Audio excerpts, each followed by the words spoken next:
Hi, it's Kimberly. Welcome back for another challenge week with My Digital Studio. We're pretty excited about this week because we're talking about two different things. One, we're going to work with a sketch, which is kind of fun, and get you to maybe try some of those other challenges, but have something that you can have a starting point with, which is the sketch.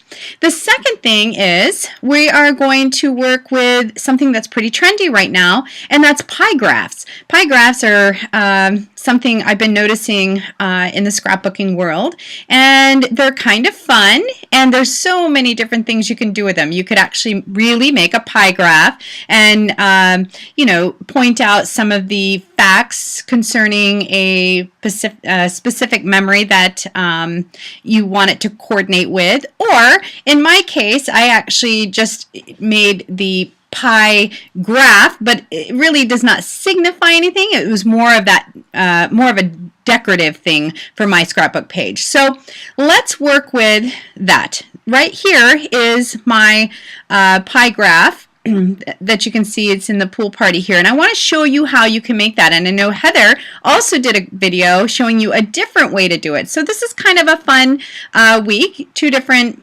takes on pie graphs. So for this one, you can see all the different pattern papers that I used, and I'm using the April Showers Designer Series Kit. And let me take you to a blank page and show you how to actually make the pie. So what we're going to start off with is a punch. You're going to go to your punches, and we're just using the basic punches that are in your program. And you're going to start off with a circle. Let's get that closed, and we're going to just make that circle pretty big. Now honestly, the circle is more of a template to use. I'm just going to go ahead and fill this white so I can see it a little bit better, and then I'm also going to mat it with a gray, just so, again, more for my eyeballs than anything, and hit OK. Now we're going to work with some triangles. So we're going to go back into Add a Punch, and you have, I'm sure, a triangle somewhere, and I'm going to use this one and hit OK. Now the triangle is pretty darn large, and it's a little bit squatty, so I actually want to make this a little bit longer, and then I'm going to come back up and make it short.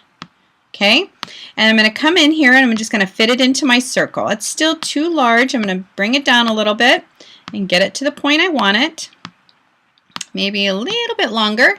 And then I'm going to hit my Command Copy and Command Paste keys, and I'm going to just maneuver that triangle around and get it perfectly lined up around my circle. Now I say perfectly, it's not going to be perfect.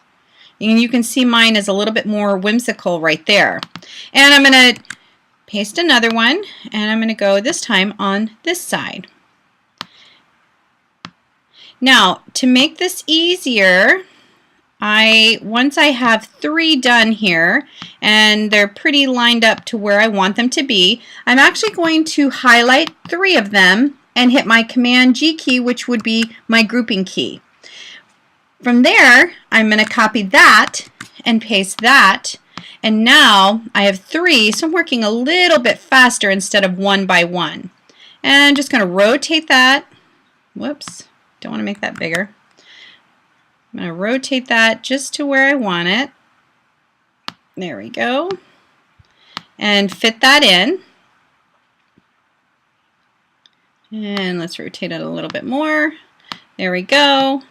And again, I'm going to do this all the way around my circle until I have all the triangles. So we'll hit Command Paste again. This time I'm going to go this way. And what you're left with is you'll need like one more triangle to fit in. Let's hit that one again, a little bit that way. All right, now I'm going to actually come back to this one, and I'm going to go up to Arrange and hit Ungroup. And now I just need one of those. And I'm going to come back here and fit it in. Now's the time you just go back and you're going to straighten them out a little bit more. You may need to make them a little bit bigger to fit your pie perfectly. Okay. Now, as far as filling these, you will go to your paper fill right here, and you can fill it. I used all of the Designer Series paper from April Showers. Hit OK. Now remember here, you can, if you double click on this, the great thing about this is you can move that paper around to where you want it.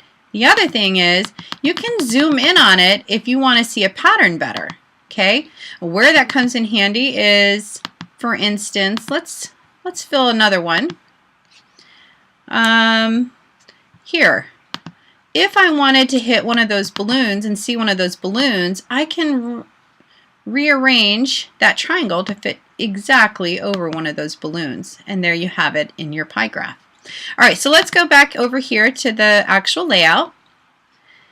And for my particular one here, once I was done with my pie graph, I actually did remove that circle template in the background because I didn't need it anymore. The other things I did for this particular layout was just added a couple more layers underneath the photos just to give it a little bit more pop and to add a little bit more color. And that is it. That's a challenge this week, is you're going to play with this sketch and have fun making a pie graph. See you soon!